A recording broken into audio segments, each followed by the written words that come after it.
दोस्तों नमस्कार। हमारे YouTube चैनल में आपका स्वागत है।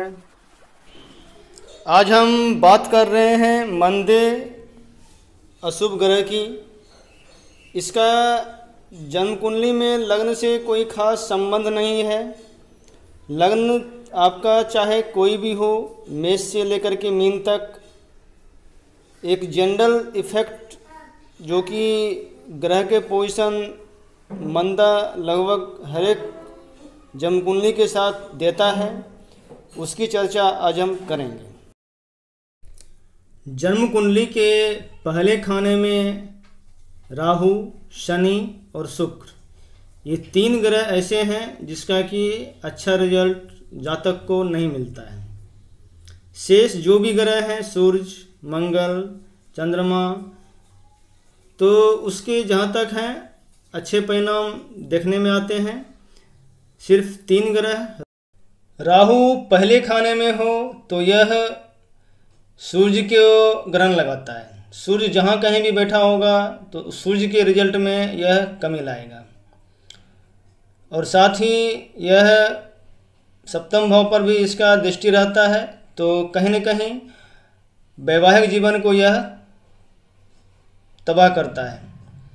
और सूर्य को ग्रहण लगाएगा तो कहीं न कहीं फादर को भी कष्ट होगा, और जो इनका काम धंधा है उसमें भी राहु का रुकावट आते रहेगा।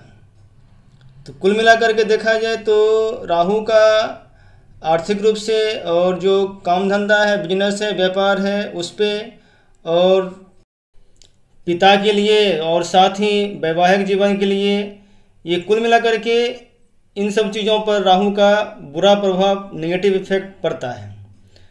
अब अगर यहाँ पे शनि हो तो शनि अगर अपनी राशि में है, मित्र राशि में है, तो फिर रिजल्ट तो देता है, लेकिन नॉर्मली लग्न का जो भी शनि होगा तो वह मंद गति से सफलता दिलाता है। और ख़ास करके टेक्निकल क्षेत्र में जातक आगे बढ़ता है। लेकिन जातक यहाँ अगर अपने घर से दूर रहे तो बहुत फास्ट सफलता मिल सकता है। अगर यह घर में रहता है तो फिर कहीं न कहीं इनके पिता से संबंध अच्छे नहीं रहते हैं। इसलिए बेहतर होगा कि इनको चाहिए कि वह अपने पिता के साथ ना रहें तो ज़्यादा अच्छा रहेगा। कुल मिला के देखा जाए तो कहने का मतलब ये है कि दोनों एक ही छत के नीचे ना रहें तो यह दोनों के लिए अच्छा रहेगा। हमारा मतलब कतई ये नहीं है कि बाप बेटे को छोड़ दे या बेटे अपने बाप को छोड़ दे। उसके बाद देखें, लग्न में अगर शुक्र हो तो ये खास करके शुक्र जो कि स्त्री का प्रतीक है, पत्नी का प्रतीक है, तो यह सूर्य के घर में बैठा हुआ है, तो कहीं न कहीं स्त्री सुख में यह कमी लाता है।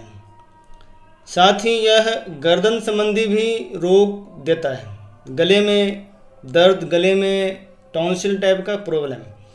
और साथ ही यह मंगल इसका पक्का घर है, तो मंगल प्लस शुक्र के कॉम्बिनेशन के कारण सेक्सुअल डिजायर कुछ ज़्यादा ही रहता है, जिसके कारण से वह पर स्त्री की ओर आकर्षित होता है, और फिर उसके कारण से मान सम्मान में कमी, बदनामी का दंश इन्हें झेलना पड़ सकता है।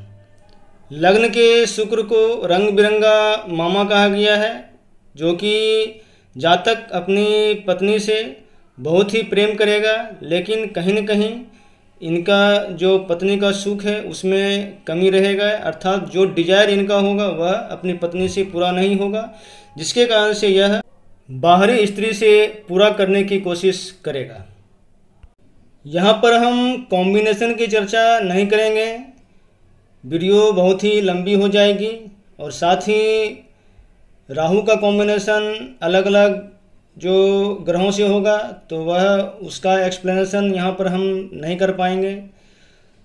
सिर्फ आप यह जानें कि फर्स्ट हाउस में राहु, शनि और शुक्र का मंदा फल जातक को मिलता है।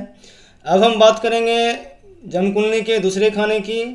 दूसरे खाने में सिर्फ एक ही ग्रह राहु है, जो कि अच्छा रिजल्ट नहीं देता है। दूसरा जो खाना है वह धर्मस्थान का है, मंदिर का है।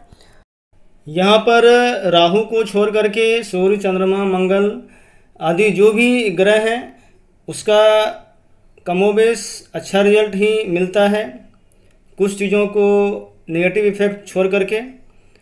यहाँ पर भी राहु अच्छा रिजल्ट दे सकता है, बशर्ते कि आप अपने घर से दूर रहें। जहाँ तक हो, जो भी आपके रिलेटिव हैं, अगर दूर रह के अगर काम करते हैं तो फिर यहाँ पर भी राहु आपको अच्छा प्रभाव देगा, क्योंकि राहु यहाँ कहता ही है कि ये संबंध तोड़ना, जो आपका संबंध है, संबंधी है, वहाँ पर ये तोड़ता है।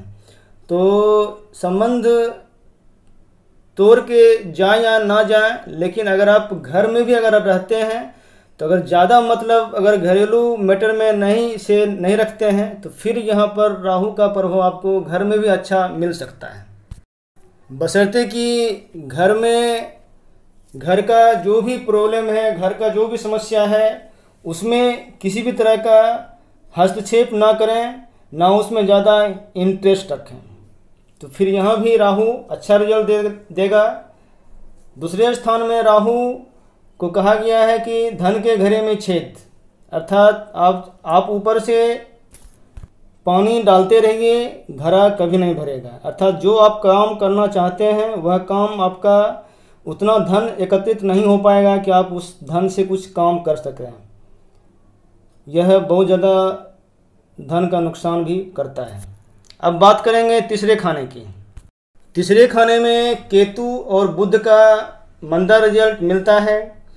केतु जो कि तीसरे खाने में पराक्रम, ताकत तो देता है, लेकिन यह व्यवहार में दब्बूपन ला देता है, अर्थात उसको बहुत ही ज्ञान रहता है, बहुत ही बुद्धि रहता है, लेकिन अपने विचारों को, अपने ज्ञान को वह दूसरे के सामने प्रकट नहीं कर पाता है। अर्थात इसको आप इस तरह से बोल सकते हैं कि वह सोशल रूप से अगर मंच पे खड़ा कर दिया जाए तो उसके मुंह से आवाज़ नहीं निकल पाएगा, लेकिन अगर उनको लिखने के लिए बोला जाए तो वह बहुत हद तक लिख सकते हैं। 2 से 2.5 पेज, 3 पेज, 10 पेज वो लिख देंगे, लेकिन वह बोल नहीं पाएंगे। सोशल जो मंच होता है, लोगों के बीच जो होता है, अपनी भावनाओं को एक्सप्रेस नहीं कर पाएंगे। फिर भी इसका रिजल्ट जातक के उम्र से 16वें वर्ष से अच्छा इनको मिलना शुरू हो जाता है। उसके बाद ये खुल भी जाते हैं। दब्बूपन की भावना बहुत हद तक कम होना शुरू हो जाता है, लेकिन साथ ही अगर बुध भी हो साथ में तो यह भावना और भी लंबी अवधि तक चलता है। अब बात करेंगे बुध की। अगर बुध यहाँ तीसरे खाने में है तो तीसरे खाने में भी बुध को मंदा कहा गया है, लेकिन वहीं यह बुध भाग्य कारक भी है, यह भाग्य को बढ़ाने वाला भी है। अर्थात इनकी जो बौद्धिक क्षमता है, बौद्धिक शक्ति है, वह बहुत ज़्यादा होती है। अर्थात क्विक माइंडेड इनको बोल सकते हैं। प्रेजेंस ऑफ माइंड बहुत ही अच्छा रहता है, जिसे कि शुद्ध हिंदी में प्रत्युत्पन्नमति कहा जाता है। अर्थात बहुत जल्द ही सोच समझ के उत्तर दे देना। यहाँ पे अगर बुध किसी ग्रह से ज़्यादा खराब नहीं हो रहा हो तो बुध जातक को स्वाद की शक्ति और घ्राण शक्ति अर्थात सूंघने की शक्ति बहुत ही ज़बरदस्त होता है। ऐसा जातक यूँ तो कम बोलता है, लेकिन जो बोलता है प्रामाणिक और सही बोलता है। अगर तीसरे खाने में बुध हो, अगर स्वाद का लोप हो गया हो, ठीक से सूंघ के नहीं बता पा रहे हैं कि क्या है, आम है या नारंगी है, तो फिर आप समझ सकते हैं कि बुध यहाँ पर बहुत ही मंदा हो चुका है। तीसरे खाने का भी बुध वाणी में दोष, हकलाना और साथ ही दब्बूपन की भावना यह भी देता है, केतु की ही भांति।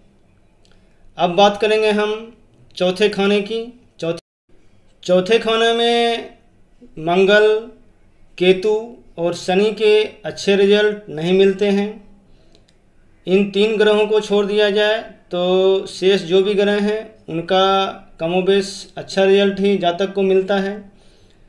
मंगल जो कि यहाँ पर नीच में कहा गया है, यह मांगलिक दोष भी देता है। जातक को अगर अपना घर है तो घर रहते हुए भी उनको घर में रहना पसंद नहीं होगा, अर्थात ऐसा फीलिंग होगा कि घर नहीं जाए तो ही अच्छा है, क्योंकि मंगल यहाँ नीच में कहलाता है। तो यह वैवाहिक सुख को भी नष्ट करता है और साथ ही जो घर मकान का सुख है उसमें भी यह कमी लाता है। वहीं फिर यह स्थान का मंगल काम धंधे के लिहाज से, नौकरी के लिहाज से बहुत ही अच्छा है, उसमें बहुत ही अच्छा रिजल्ट देता है यह मंगल। लेकिन यह वैवाहिक सुख और घर मकान के सुख में कमी लाता है। चौथे स्थान का मंगल घर में अग्नि भय भी देता है, साथ ही यह रोग में, सीने में प्रॉब्लम, सीने में चोट, चंद्रमा अगर खराब है तो फिर खांसी, तपेदिक, निमोनिया, टीबी जैसी बीमारी भी दे सकता है। वहीं फिर चौथे स्थान का केतु, यह भी सीने में चोट करता है, साथ ही यह पेशाब संबंधी भी समस्या, रोग देता है, मूत्र संबंधी रोग, डायबिटीज वगैरह। यह संतान में भी दिक्कत करता है, संतान तो देता है लेकिन लेट से, खास करके पुत्र संतान लेट से होने का योग बनता है। अब अगर बात करेंगे शनि की, चौथे खाने में शनि को पानी में रहने वाला सांप कहा गया है। यह माइंड में निगेटिविटी का भाव देता है, साथ ही माता को प्रॉब्लम, माता के सुख में कमी लाता है। यूँ ये काम धंधे के लिहाज से अच्छा है, लेकिन अगर जातक कामकाजी नहीं हो, एक्टिव नहीं हो, तो फिर जातक के पास जो भी माता पिता के द्वारा जो भी संपत्ति मिला हुआ है वह उसको खा पका जाएगा, उड़ा देगा। और साथ ही यह संतान के सुख में भी कमी लाता है। जो भी सुख है उसमें कहीं न कहीं यह कमी लाता है, चाहे घर मकान का सुख हो, माँ का सुख हो, भौतिक सुख कोई भी हो। इस स्थान का शनि अपने दुश्मन से भी खतरा का संकेत देता है, अपने दुश्मन के द्वारा चोट पहुंचाना। तो कुल मिलाकर के यह यहाँ का शनि मंदा ही फल देता है। इसके बाद का घर का चर्चा नेक्स्ट वीडियो में करेंगे। वीडियो देखने के लिए बहुत बहुत धन्यवाद।